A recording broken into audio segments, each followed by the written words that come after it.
آپ نماز پڑھ رہے ہیں تو یہ نماز نہیں کہلائے گی، گھٹنوں کا اور سر کا لڑانا کہلائے گا۔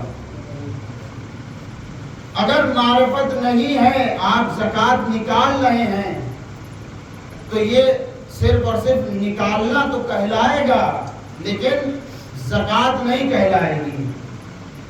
اگر معرفت نہیں ہے، آپ حج کر کے چلے آئے تو خانہ کعبہ کا چکر تو کہلائے گا، حقیقی حج نہیں کہلائے گا۔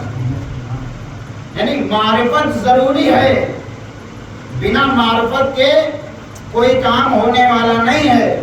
اور ایک جملہ میں کہہ دوں، وہ سجدہ جو معرفت کے ساتھ کیا گیا ہو وہ نمازوں سے لاکھ بہتر ہے جو بنا معرفت کی گئی ہو، جو بنا معرفت کی ادا کی گئی ہو۔ ایک سجدہ اگر معرفت کے ساتھ ہو تو لاکھ نمازوں سے بہتر ہے جو بنا معرفت کے پڑھی جائے۔ ایسی نمازوں کا کوئی فائدہ نہیں جب انسان کو یہی نہ پتا چلے کہ کس کے سامنے کھڑے ہیں تو لاکھ پڑھ لے، کوئی فائدہ ہونے والا نہیں ہے۔ پھر انسان یہ نہ کہے کہ قرآن کہہ رہا ہے کہ ان الصلاۃ تنہی عن الفحشاء والمنکر، ہم نماز بھی پڑھ رہے ہیں، فحشاء منکرات سے دور بھی نہیں ہے، وجہ یہ ہے کہ معرفت کے ساتھ نماز ادا نہیں کی جائے۔ صلوات پڑھ دیں محمد۔ وجہ یہ ہے کہ معرفت کے ساتھ نماز ادا نہیں کی جا رہی ہے، اسی لیے آپ فحشاء منکرات سے دور نہیں ہیں، معرفت کے ساتھ ادا کیجئے۔ امام فرماتے ہیں اول الدین معرفتو، دین کی پہلی سیڑھی، دین کے پہلے زینے کا نام ہے اس کی معرفت۔ بنا معرفت کے کچھ نہیں ہونے والے۔ ایک شخص آتا ہے مولانا تقیہ نظر علی ابن ابی طالب، کہتا ہے یا علی کیا آپ نے خدا کو دیکھا ہے؟ کیا آپ نے خدا کو دیکھا ہے؟ نہج البلاغہ میں شاید موجود ہے، کیا آپ نے خدا کو دیکھا ہے؟ امام نے کیا بہترین جواب دیا، امام نے کہا میں اس کی بندگی کر ہی نہیں سکتا کہ جس کو میں نے دیکھا ہی نہ ہو، میں اس کی عبادت کر ہی نہیں سکتا کہ جس کو میں نے دیکھا نہ ہو، لیکن فرق اتنا ہے کہ اس کو ظاہری آنکھوں سے نہیں دیکھا جاتا، دل کی آنکھوں سے دیکھا جاتا ہے، دل کی آنکھوں سے۔ جب معرفت ہوگی انسان کے پاس تب انسان یہ کہتا ہوا نظر آئے گا، ورنہ کچھ نہیں ہے۔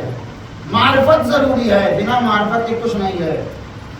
ہم یہ دیکھیں کہ ہم نے کتنا پہچانا دین کو، ہم یہ دیکھیں کہ ہم نے کتنا پہچانا علی کو، ہم یہ دیکھیں کہ ہم نے کتنا پہچانا رسول کو، ہم یہ دیکھیں کہ ہم نے کتنا پہچانا امام حسن کو، ہم دیکھیں کتنی معرفت ہے ہمارے اندر، اور جتنی معرفت ہوتی جائے گی اتنا زیادہ ہمارے درجات میں بلندی ہوتی جائے گی۔ یہ معرفت ہی تھی کہ جو سلمان کو 10ویں درجے تک لے کے گئی ہے، ورنہ اور بھی اصحاب تھے رسول کے، اور بھی صحابہ تھے، مولانا تقیان کے ساتھی تھے، سب 10ویں درجے تک نہیں گئے ہیں، لیکن سلمان فارسی 10ویں درجے تک پہنچے۔ کیوں؟ کیونکہ معرفت تھی ان کے پاس، معرفت تھی ان کے پاس۔ ضروری یہ ہے کہ ہم پہچانے انہیں، اور جو حق ہے وہ تو کبھی ادا نہیں ہو سکتا، یہ حقیقت ہے پہچان کا، جو معرفت کا حق ہے۔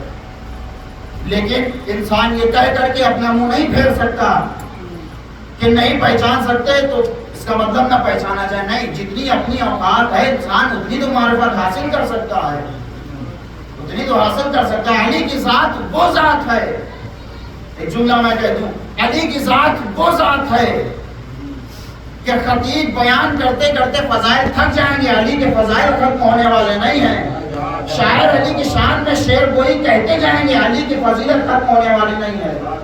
قلم نگاروں کی قلم کی دواتیں سیاہیاں ختم ہو جائے گی، لیکن علی کی معرفت کا جو حق ہے وہ ادا نہیں ہو پائے گا۔ کیوں؟ اس لیے کہ رسول نے فرمایا ہے علی اگر تمام جن و انس مل جائیں اور تمام جو ہے وہ اشجار قلم بن جائیں، تمام سمندر کا پانی، دریا کا پانی سیاہی بن جائے، روشنائی بن جائے، اور اس کے بعد یہ زمین و آسمان کاغذ بن جائے، تمام جن و انس مل کر کے بھی آپ کی فضیلت کو لکھنا چاہے تو لکھ نہیں سکتے، لکھ نہیں سکتے۔ تو جس کی فضیلت لکھ نہیں سکتے اس کی بیان کرنا ہم آپ کے بس کی بات نہیں ہے۔ صلوات پڑھیں محمد۔